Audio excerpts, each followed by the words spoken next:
କାଇଁ ମୋର ତ ବାପ ଅଛୁ ଶାଶୁ ହଜାର କୋଉଠିକି ଦୋଷ ସେମିତି ମନେ ପଡୁନାହିଁ। ଆଉ ଟିକେ ସ୍ଥିର ଭାବରେ ଚିନ୍ତା କର କୋଉଠି କଣ କରିଛୁ। କାଇଁ ସେମିତି ତ ହାଇସ୍କୁଲରୁ କଲେଜ କ୍ୟାରିୟର ପର୍ଯ୍ୟନ୍ତ ପ୍ରକୃତରେ ମାଗୁଆ ଏବେ ପାର୍ବତୀ ହାଇସ୍କୁଲ କଲେଜ କ୍ୟାରିୟର ଆଉ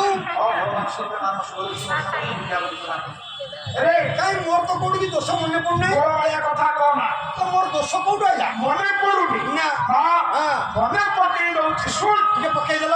ଦେଖିଲେ ପଡିତେ ଛାନ୍ଦ ବାପା ଲେଖା ଗାୟକ ଶିରୋମଣି ନିରଞ୍ଜନ କର। ଆଜ୍ଞା ଆଜ୍ଞା ଓରେ ଆମ ଜଗତସିଂହପୁର ସଭାଗଣ ଅଞ୍ଚଳରେ ଆଜ୍ଞା ନିରଞ୍ଜନ କରଙ୍କର ଅନନ୍ତ ନାୟକ ସହିତ ବାଦ କଲା ହେଉଥାଏ। ଆଜ୍ଞା ଆଜ୍ଞା ମୁଁ ସେତେବେଳେ ସପ୍ତମରେ ପାଠ ପଢୁଥାଏ।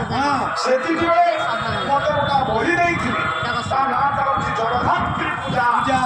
6 ମାସ ଲାଗିଲା ମନେ ରଖିବାକୁ। କେତେ ପଦ କି 46 ପଦ 6 ମାସ ଲାଗିଲା ମୋ ପିଲାବେଳ କଥା। ବାପା କେମିତିଆ ଲେଖା ସେଇ ବହିରୁ ବୋଲିବେ କେମିତି ଶବ୍ଦ ସଂଯୋଜନା ହେଇଛି ସେଇ ବହିରୁ ବୋଲିବେ।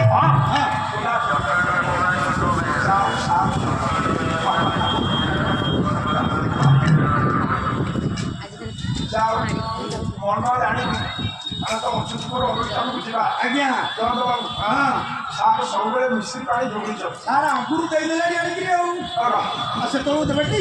ଏ ଦେଖ ଘର ଘର ଆମ ଘର ଯିଏ ତାଙ୍କ ଘର।